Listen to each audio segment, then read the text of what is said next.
All right, hopefully you can see what I see is a bunch of slides. Fire the questions in as we go. There'll be time at the end, of course, but nothing like the present. Tonight, I want to talk a little bit just to moving on from what we did last month. Well, it seems like, don't know, time's funny, isn't it? Mind over matter. So session 3, it's going to be how your mind shapes your reality, how your thoughts, how your beliefs, your attitudes shape what you do, what you see, how your body reacts. It's pretty profound stuff. So yeah, let's crack on. This is only possible to do this well when you have adequate energy. And that was the whole purpose of last month's seminar, is about the fundamentals of building, maintaining energy, lightening your load so that life is just simpler. We talked about many things, but check that out. But for example, I just saw a huge study that was recently done, a big grand meta study that showed exercise, and we talked about the importance of movement, but exercise is as effective as antidepressants and medication and therapy in depression. For some people, it's twice, 3 times as effective. So simple daily exercise lifts your mood incredibly. So if you haven't checked it out, check out last month's seminar. But energy provides the optimal state for everything that we're going to be talking about here: clear thinking and feeling. And just note to yourselves, if you were there, what are you doing on a daily basis? Because it's so important. And remember, we said it's very easy to get very busy, but to survive, to get through, to shine in times, you need energy, clarity, and that's non-negotiable. So what have you got going on? What have you integrated? If you haven't seen it, go back and revisit it. Okay. This month, the fundamental core of the whole talk is that your mind does not work on reality. It doesn't work on what's real. It works on what you repeat to it. It is a fascinating thing. We don't live in an objective world. We live in a world based on the story that we tell it. So be careful. If this is all you hear, be careful of what you think and say, because you are always listening. So theme of these talks is be more mindful, more conscious of what you're doing. Here it's be more mindful, more conscious of your inner landscape, because it affects everything. And we all have dead ground. We all have blind spots, and the way to growth is an awareness. But the fundamental bottom line of this whole talk is your mind does not work on reality. It works on what you repeat to it. Mindset, attitude, it's not just wishful thinking. It's an actual biological instruction that changes. It changes your physicality. And I'm going to take you through some studies because I love these things, because they're mind-blowing. They're the power of thought. It's not just wishful thinking, not just a nice to have. It's absolute programming. For example, aging is as much a mental process as a physical process. Your attitude to age is as powerful, let me start again. Your attitude to age is more powerful than your physical markers. What do I mean? A positive attitude to aging. For example, the best years are in front of me is worth an extra 7.5 years of extra life. And not just extra life, quality life, health span, not just lifespan, but full, rich, healthy life. You, as one researcher quipped, you could be morbidly obese and have a positive attitude to aging, and the attitude would be more powerful than being overwhelmingly huge. It's that powerful. There's a woman, Ellen Langer, who did a lot of this work on the power of the mind over the body. And she did one of the most spectacular of her studies was this clock rewinding study she talked about. She took a group of men in their 70s and 80s, so men really at old age, end of their life. They took them away to a monastery for a week, 7 days. Each group was divided into two. The first group, okay, we want you to reminisce about 1959. Just reminisce, talk about the old days, talk about what was happening, what you were doing in the past tense, like, oh yeah, remember that. Blah, blah, blah.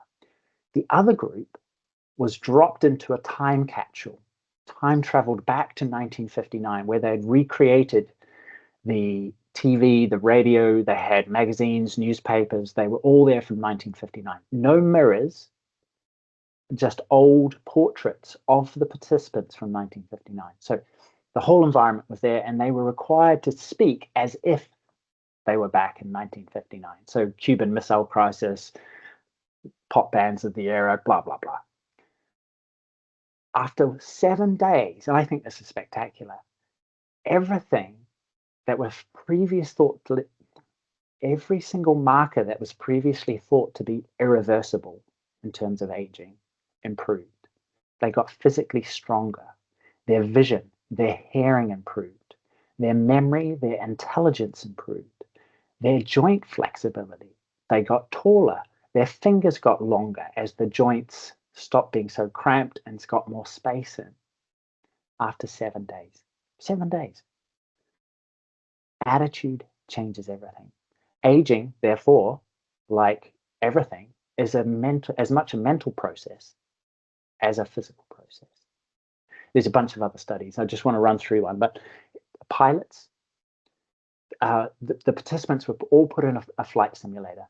One flight simulator was broken. They were just told to pretend that they're flying. The other group was told to become pilots. So they were dressed up, they were given the training, they had a realistic cockpit, they had everything. And after just an afternoon, a few hours of this, the pilot group showed marked improvement, significant improvement in vision, because they believed that they were told that pilots have great vision. Their physical vision improved. Cool, huh? Milkshakes. You can have a milkshake, same calorie, and you can take it twice. One, the first time we'll have a label saying this is a 620 calorie indulgent milkshake, right? You drink that, and then you drink another one that's labeled 140 calorie sensible shake. So same shake, but when participants drank the one that they thought was 620, the indulgent shake, the hunger hormone dropped 3 times as much as when they took the sensible shake. The same food, the same nutrients, but their body responds 3 times as great. Isn't that cool? This one's cool too. Prayer. Did you know heart attack patients who were prayed for, I'm not sure what the tense is here, but have anonymous people praying for them recover better and faster, even if they don't know they're being prayed for? Isn't that wild? So, the power of the mind and the body, immense. As Ellen Langer, the head of the studies, the main sort of researcher in this field in the world, she said, wherever you put the body, the mind will follow. Wherever you put the mind, sorry, wherever you put the mind, the body will follow. She also said the mind and body are not connected. They are the same thing. So again, your thoughts, your attitude, positive thinking, which we'll get into in a minute, is not wishful thinking. Consider it direct programming. Thoughts are just not like weather, it just doesn't pass through. It determines everything down to a cellular level. Your mind does not work on what is real. It works on what you repeat to it. So be careful. Be careful out there. Now, this is important to realize in yourself and in your relationship with others. For example, if you've ever wondered what planet do they live on, you're right. We do not live in the same planet. We live on a planet created by our own minds. We literally live in our own universes. How do I say this? Well, this beautiful diagram, this funnel. We are literally swimming in sensory soup. There is so much information coming into our senses every single second, but we only perceive a tiny amount, the bottom of the funnel. So apparently 11 million bits of information at the very bottom, only 40 to 120, a tiny percentage of this information is what we consciously perceive. For a context, so you know what I'm talking about. It takes 60 bits to understand what I'm saying right now. That's why you cannot understand when two people are talking at the same time. You just don't have the capacity, the bandwidth. Right? The bottom of the funnel is too tight. It's also why when you're driving and you need to navigate in a strange place, you have to turn off the radio. Driving and navigating you can do. Driving, navigating, and listening to the radio, you cannot. Right? So 120 bits at best is a very small amount. Fun fact, this is why time seems to slow down in very high stakes, perhaps dangerous, perhaps adrenaline-filled moments. It's why we get this effect of time just bending. It's because your conscious mind gives it over to the unconscious. The conscious mind gives up, basically, and just goes, you take care of it, unconscious. I'm just going to go on automatic behavior. And the unconscious brain can process so much more data. So you experience a superhuman jump. You just go a lot faster. So time seems to slow down. Now, your conscious brain doesn't never always totally give up. So that's why it seems like it slows down and speeds up at the same time. Anyway, your brain processes so much more information than the conscious funnel, just a very small amount. So the question there is, what determines the 40 to the 120 bits, this tiny bit of the world that we actually see? What gets filtered out? What gets let through? Well, I think it's probably easy to realize that, and excuse the examples, I took the most extreme I could think of, but a Catholic Black female doctor will look at the world completely differently from a white atheist male gardener. A doctor, a gardener, a male, a female, religious, non-religious, black, white, they all determine it. A female squatty mechanic, an engineer, for example, will look at the world completely differently from a retired Gurkha. Okay? Just even the same umbrella, the military, culture, where you live, how old you are, all of these things determine what we sense, what we see, what we perceive. Okay? To look at it another way, you're looking through a window. You don't see reality directly. It's shaped by your beliefs, by your training, by your past experience, by your expectations, your prejudices, your current emotions, stress level. The French author, and I don't know how to pronounce it, but it's Anaïs Nin, I believe, once said, we don't see the world as it is. We see it as we are. And I love that. We're always looking through a window of perception. Now, it's also a mirror, because not only do we see the world and other people through this window, the way that we see ourselves is a reflection of our whole experience, our beliefs, our training, our past experience, our emotions. So just as the mind determines the body, as we were talking about in those studies, the mind determines your reality. Now, the world that you live in today, the planet that you live in today, is a result of training, a result of repetition. It is the result of what you have repeated to yourself, but also what you have been taught and what you have observed in terms of your friends, your family, your culture. Consciously and unconsciously, you've been programmed. So the first step is to be mindful of this. I have a certain window that I feel most comfortable looking through. But knowing this, knowing that you've been programmed in ways that you're conscious of now and unconscious of, you can change it up. You can shift that. You can be aware of that. And that's why a mindful, curious, fresh perspective is so useful because you literally can see things differently. Most excellent for increasing your point of view, but for creativity in terms of problem solving. So what I'm trying to say is be conscious. When you start to look, you'll be aware of the window that you're looking through.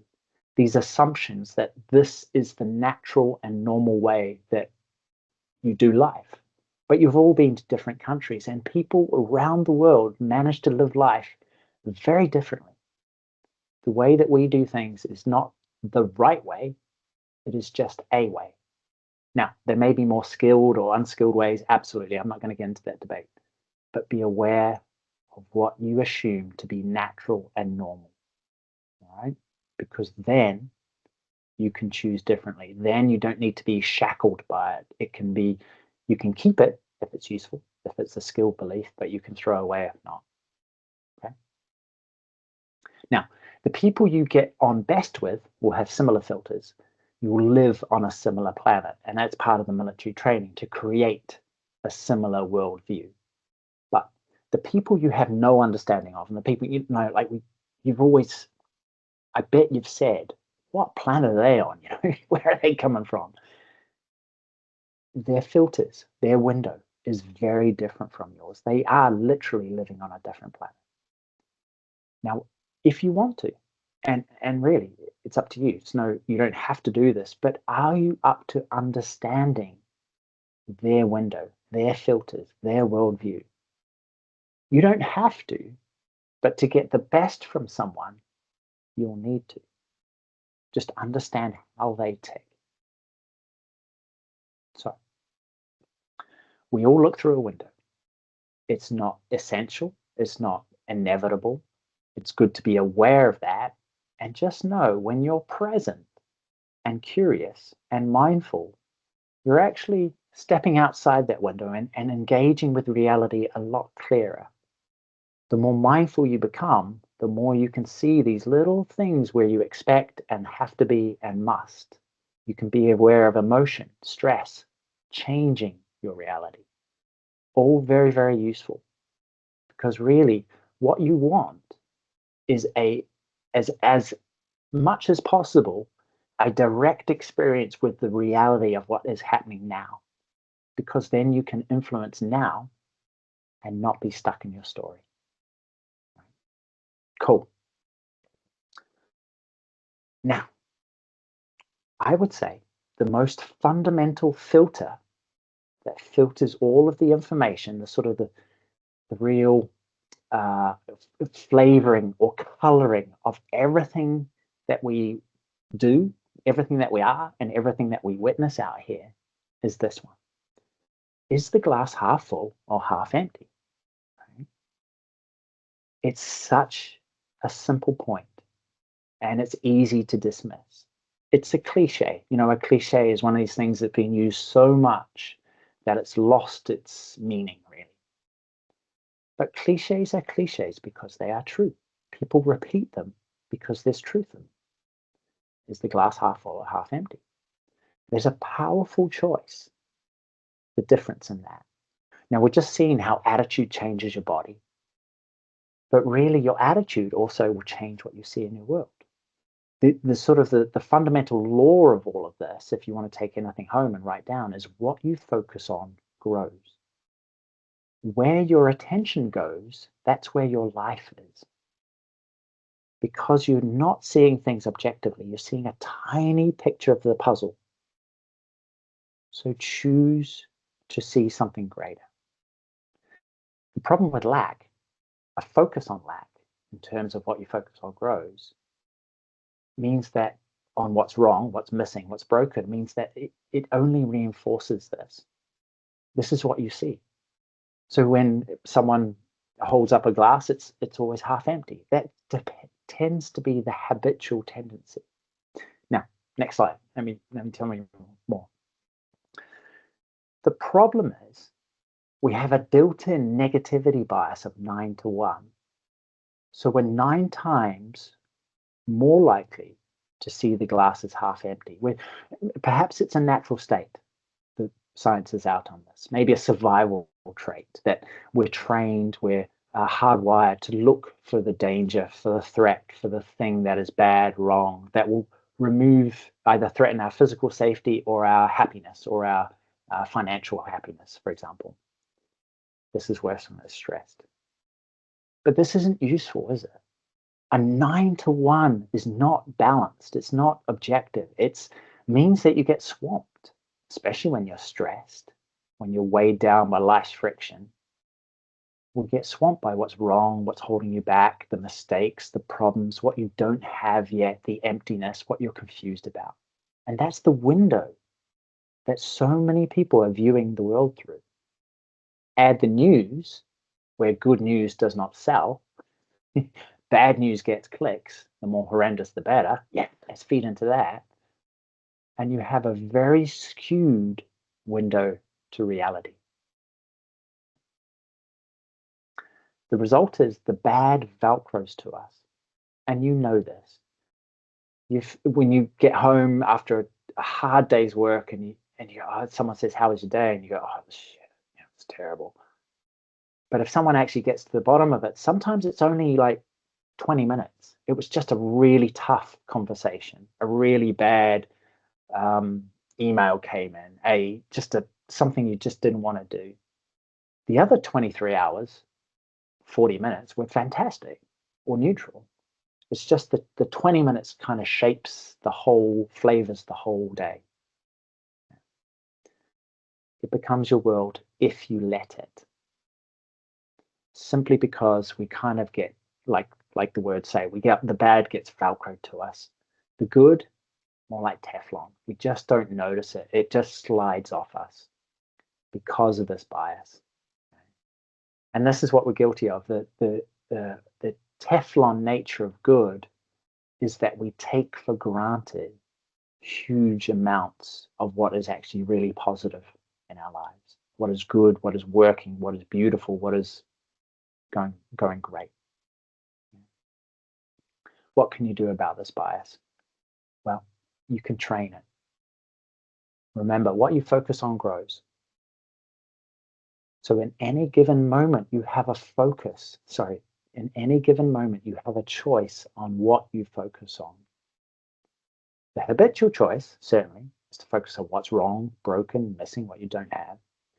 And the practical experience, you can tell this because the result is whining and complaining. Now, as it is said, squatties love to complain. They're not happy unless they complain. But you can use it as a trigger, especially now you're more mindful of this. You can go, oh, because what it does is it creates a downward spiral. It reinforces. When you choose to focus on the bad, you see more of what's bad. More of what bad leads to more and more and more. You only have to listen, and you know what the effect is on you when someone is always complaining, always whining, when there is no glass half full, when there's nothing to look forward to. It's just doom and gloom. You don't want to be in their presence for 30 seconds, right? Now notice that in yourself. Be very careful when you find yourself whining or complaining, even in your head or speaking out loud.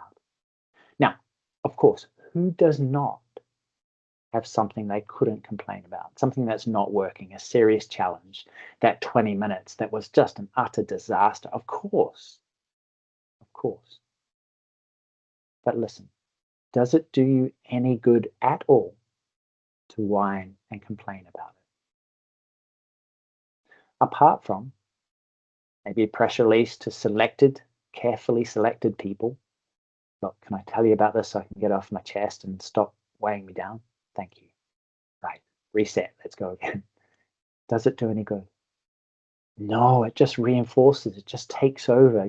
That's all you think about. You wake up in the night dreaming about it. It becomes you because you focused on it. What it's shown as this negative aspect is actually, it decreases your energy. It decreases your immune system. It removes your ability to creatively solve problems. Everything constricts. So it's not useful. It's not useful. So be very careful. That's the first step, right? You are listening. Choose differently. And the other choice really is in the other direction, upward spiraling. And the first step is always acceptance. These are the cards I've been given.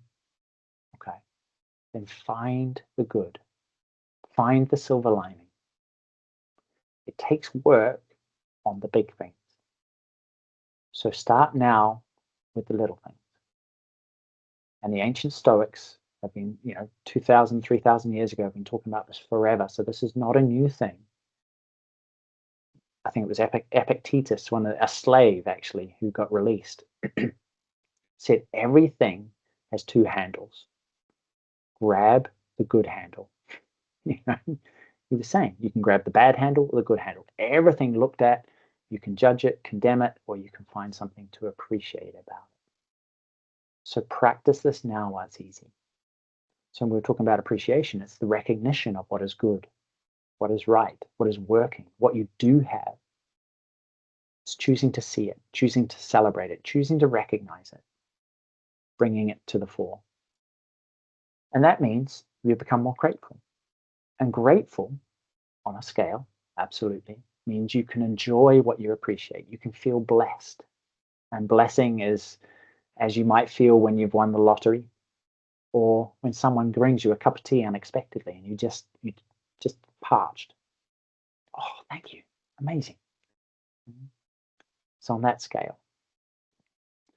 But it's the antidote, really, to taking things for granted. Because we have so much and we just don't see it because we're focused on what's wrong, broken, missing. I mean, all of us have, I'm going to assume this, a roof over our heads. We have hot water. We have people we can talk to, people we can rely upon. We live in a culture where we can pretty much say anything we like about the government and the secret police won't be in the middle of the night to get us, right? We have so much freedom. We have these little boxes in our pockets that can give us any information ever in the world in a heartbeat. I can talk to my father in New Zealand. Just call him up any old time. I mean, even 10 years, 20 years ago, it should be such an effort to get hold of them.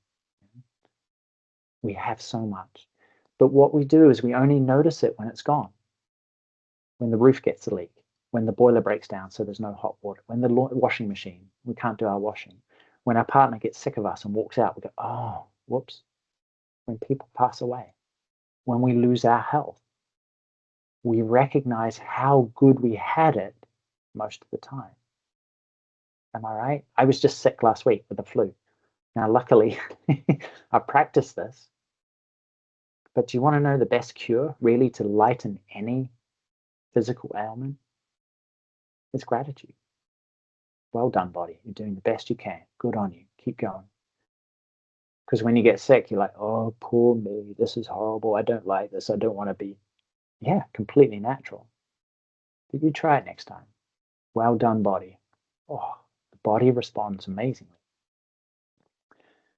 What I'm trying to say is don't wait for things to be removed, to go, before you appreciate them. Appreciate them now. Appreciate them now. Build a habit of appreciation, gratitude, recognizing, celebrating. Do you remember from the last session that piece on gratitude, a daily piece? So when there's, you have to double down on it when there's a crisis. And if you don't remember, 5 to 10 minutes. Sit with a piece of paper. Piece of paper and pen is very important for in terms of you recognizing, feeling, learning, integrating this. Something about a screen that doesn't really work as well. Find 5 to 10 things to be grateful about. For one of these, write a short paragraph to deepen the emotional connection, just a short one, if you can. How does it feel? But make a habit. Notice complaining and see if you can flick it around. Even in your own head, if you find yourself whining or complaining about something, see if you can find something positive to speak about. So you're reprogramming yourself. Okay? Cool. Now, incredibly important. Because if you don't actively build this, you're just going to fall back into the 9-to-1 negativity bias. The filter of life becomes one predominantly of what is wrong, broken, missing. Bring appreciation, gratitude, recognition, good stuff to the fore. Share it. Find as many different ways, not just a gratitude of 10 minutes a day, a gratitude list, but find as many different ways as possible of doing it. Who you live with, the shopkeeper, the taxi driver, your colleagues, everything. See if you can find something to approve of. If you can't find something to approve of them, find something else. Get full on with it. Now, the full extent, the pinnacle of gratitude, appreciation of an upward spiral is this phrase, I'd say. Now, it's only for the advanced, so don't read this if you don't want to. But truly, it's asking to yourself, when life lifes you, when stuff throws things at you, challenges, problem, ask yourself, is this happening to me or is it happening for me? It's just an assumption. You don't need to believe it. You don't even need to like it. But is this happening to me or is it happening for me? You don't even need to know why, but just make the choice, because you're assuming anyhow. And you know what life feels like when life is happening to you. It feels like you're being beaten up. It feels like, why me? You're shaking your fist at the sky, at a supreme being you don't even believe in, right? It's like, I'm being got at. Life is lifing me. But just in the words alone, is this happening for me? It's a completely different shift, isn't it? A completely different attitude. It changes, it gives you options. Life isn't being done to you, but you're being supported. And perhaps a way you don't particularly like or even understand, but you're just assuming that, you know what, maybe around the corner in a few years' time, I'll understand why. But so often when we've lived through something, it takes time. There's a process for sure, but we'll look back and go, you know what, I'm really glad that happened. I can think of countless times in my life I've gone, you know what, cool. I wanted this and I got that, but that was worked out beautifully. Probably better than if I got this. Okay? It's for you. It's for you. Is it happening for me? Yes. Try and choose for that. Try and make that a habit. Make sense?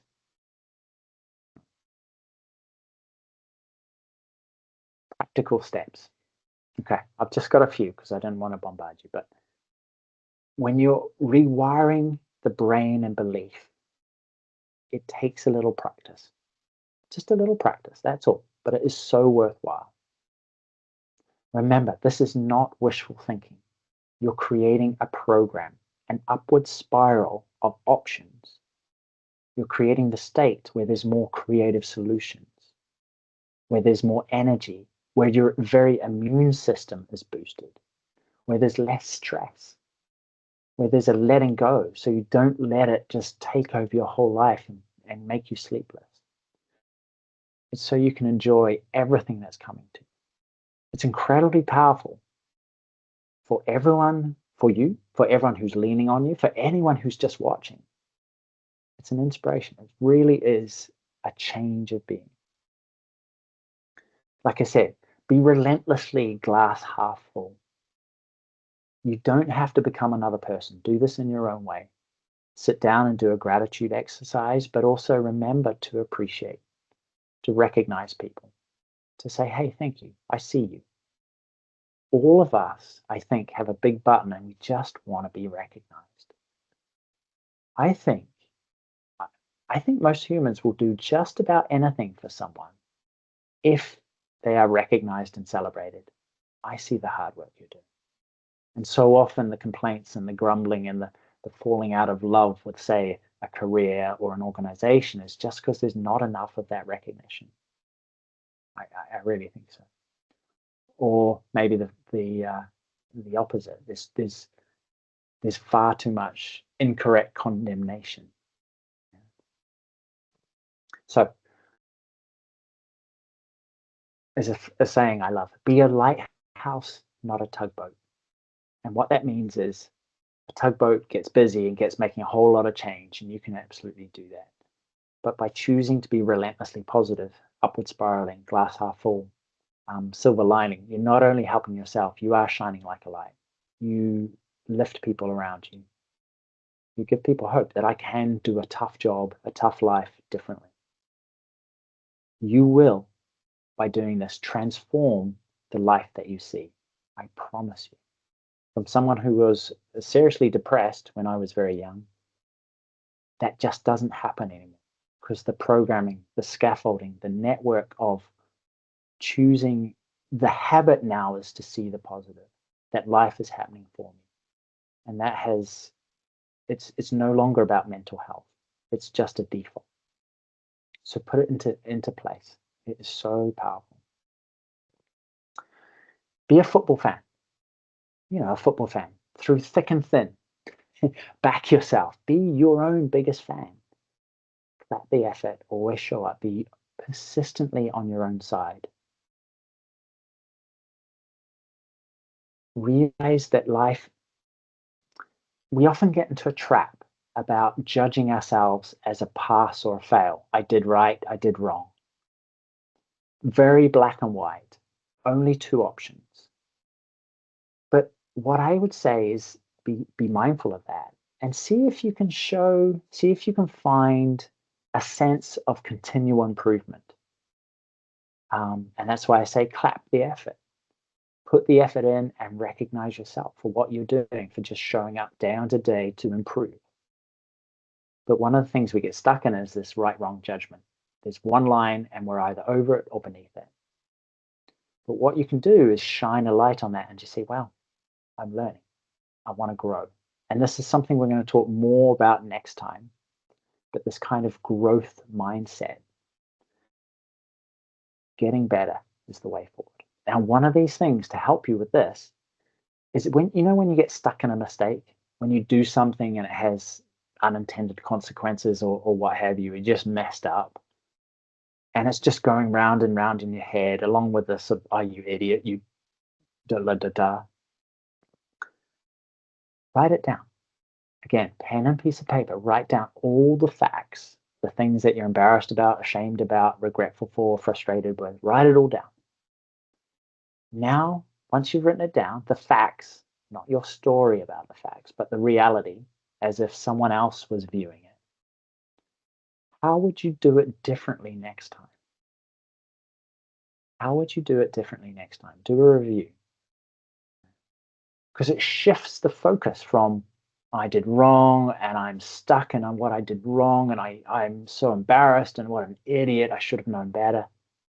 And it shifts it to, okay, that's what happened. Here's what I can do next time. I can't wait for another chance. One is stuck, one is, come on, bring it on, which is a powerful attitude, isn't it? It's like, all right, give it to me. I want to make amends. I want to have another shot at this. And just like your favorite football striker or sports person, they never stop. They go away, they review, they train, they come back in again. Same with you. I can is a powerful state. I'm stuck is very hard. Another powerful statement is if you use the words I can't yet. What a powerful qualifier to just stick on the end. I can't yet. Have a growth mindset is what I mean there. There's always room to improve. Just be very careful that black, white, right, wrong, yes, no judgment. Give yourself another chance. As that Japanese saying goes, fall down 7 times, get up 8. Right? Cool.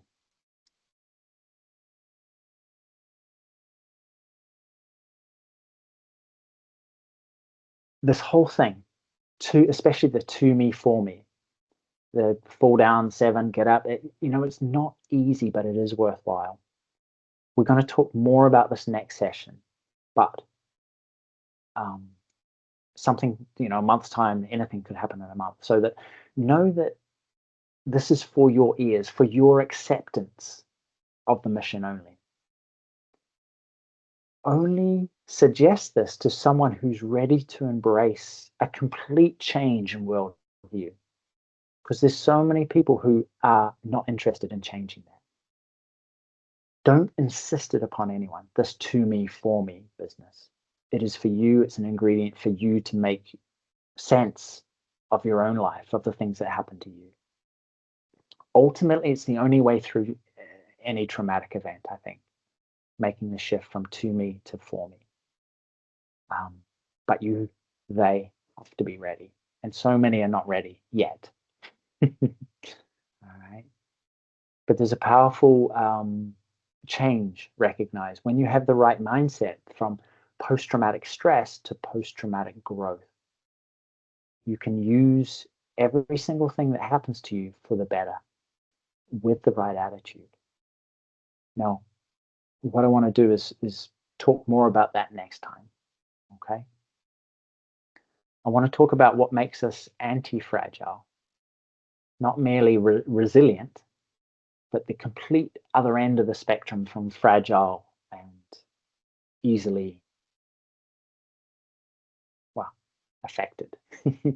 What kind of mindset, what kind of practices that you can do to when life gets really tough, so that you can use everything as fuel for the fire. This is not easy, but practice makes it easier. Remember that Greek saying, I think we said in the first seminar, we don't rise to the occasion, we fall to the level of our training. So here, put something into place of what you've learned. Look after your energy. So important. It's the thing that floats your boat in terms of it being easier. Be mindful of what you're telling yourself. Be mindful of when you're complaining, whining, focusing on the wrong and the negative. Accept it, embrace it, see it fully. But what can you do about it? Is it happening to me or for me? Go for me. Look, these are such small choices. They seem such silly little things. But a little brick here, a little brick there, a little brick there. Soon you get a massive wall, a massive foundation, a massive castle, whatever you want to choose, right? Small choices, but they do make a huge impact, especially when you practice them now, when the going is easy. Don't wait, okay? So, I think I'm just about done. Just about done. There's all the beautiful links, QR codes you can scan to your heart's content. Tell me, what did you get? What did you find from this talk? What's new? What do you want to put into practice? What's a light bulb moment for you? Tell me something that, yeah, you've taken away.